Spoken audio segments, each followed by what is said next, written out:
So welcome back to another video here on the channel, and today I will be reviewing Fear Street Part 1, 1994. This is the first part of a movie trilogy that we will be getting. These are based off of the R.L. Stine books, who also did the Goosebumps books as well. Part 2 will be coming out next week, and that one is about a camp and all of that. If you've seen part 1, you will know I'm not going to spoil too much of the story. Let's just get right into this review. This is a way to kick off this trilogy, because you can tell that this was set in 1994. They do a great job of making you feel like you're in the 90s. Like, they do a really good job doing that, down to the music, down to where the people's dressed at. Basically, the premise of this is there's this mall massacre, and I love that this opening scene takes place in a mall. I think there needs to be more slashers, or just more slasher scenes that are in a mall. And by the way, carnivals, just random, I know, but I would like to have that more in slashers, mall scenes and carnival scenes. I just think that's really interesting and creative. Anyway, this girl is being stalked by this killer wearing a skull mask throughout the mall. You probably know what happens to her. And watching that, it gave me huge Scream vibes. If you've seen this, you know what I'm talking about. It gave me huge Scream vibes, right down to the way she dies. It just gives me heavy Scream vibes. Like, it truly gives me heavy Scream vibes, and I love it, start to finish. This is amazing. Like, if you haven't checked this movie out, it's only on Netflix. You have to check this thing out, and I can't wait to see what the other parts are. They give you like a little preview of part 2 in this one, and I can tell part 2 is going to be heavy Friday the 13th vibes. And considering the fact that we've not had a Friday the 13th movie since 2009, part 2 is going to be a very interesting one. This is a perfect way to start off a trilogy. I'm not going to spoil too much on the story. I'm just mainly going to talk more, about my thoughts. The acting was good in this. The story was good. The kills were good. The gore was good. Just a really awesome slasher that I think, this trilogy is going to be a hidden gem.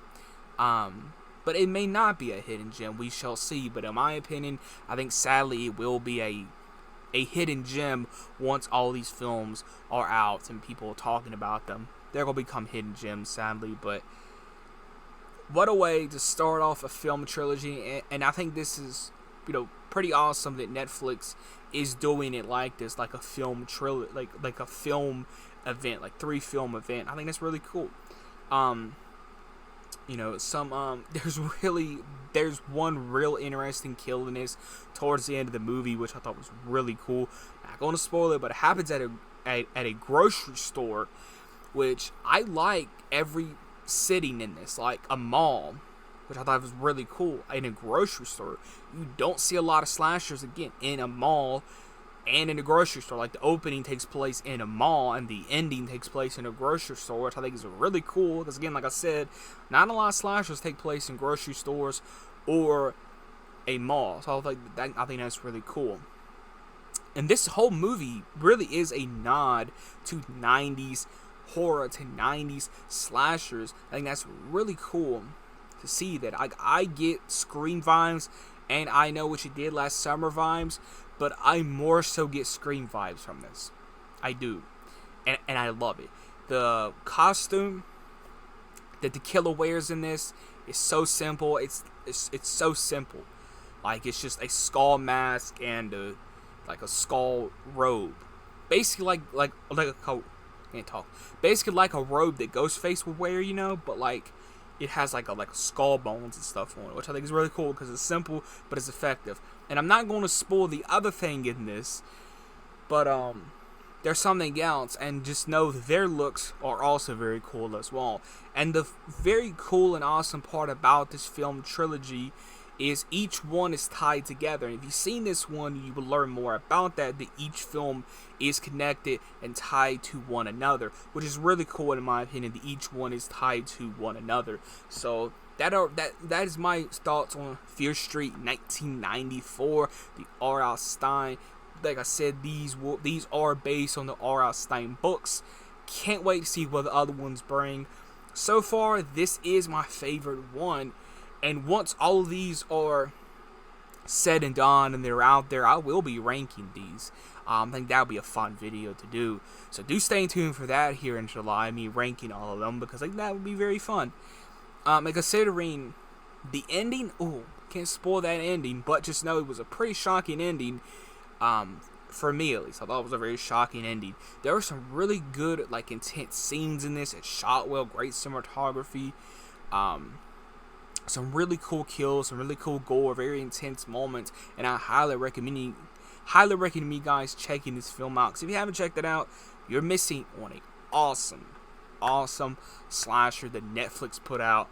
I would love if Netflix would do more horror stuff like this. Like, I would love if Netflix just did more horror stuff like this, you know. But that is my opinion, at least. And I really enjoyed Fear Street Part 1. Thought it was fun, it was entertaining, really felt like you was in the 90s. It just felt like you was in the early 90s, because this was set in 1994. You really felt like you was in the early 90s, you was like in all that, you know. So thought that was really cool. You know, even though like Scream came way later on, and this is set in 1994, you still get those Scream vibes. Like I said, the whole opening is really a homage to the classic Wes Craven, Kevin Williams Scream. Like, it really is, in my opinion.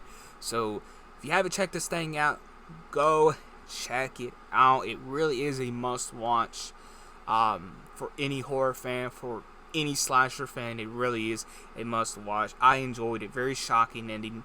Did not see that coming. It's a very intense moments. Some real, I think, iconic scenes as well in this. And I hope this isn't a hidden gem, but you know, if people talk about it enough, I think, you know, it's gonna be very popular. But yeah, if you enjoyed the video, do hit that like button. Please subscribe if you are brand new around here. It really helps out the channel if you do subscribe. If you really support my content, you really enjoy my content here on the channel, do subscribe. If you enjoyed this video, do hit that notification bell to never miss a single upload or a live. If I do go live, I may actually do a live sometime very soon. Haven't did one in a while. But that is my Fear Street Part 1 1994 Netflix original movie. That is my thoughts and my full wrap-up review on Part 1. Can't wait to see what Part 2 is. Part 2 is coming July 9th, I believe, next Friday. So next Friday, Part 2 will be up for you guys. So can't wait to see this thing. Catch you guys in the next video. If you have seen Fear Street 1994, let me know your thoughts of it in the comments below. Let me know, are you excited for the other ones? Catch you guys in the next video.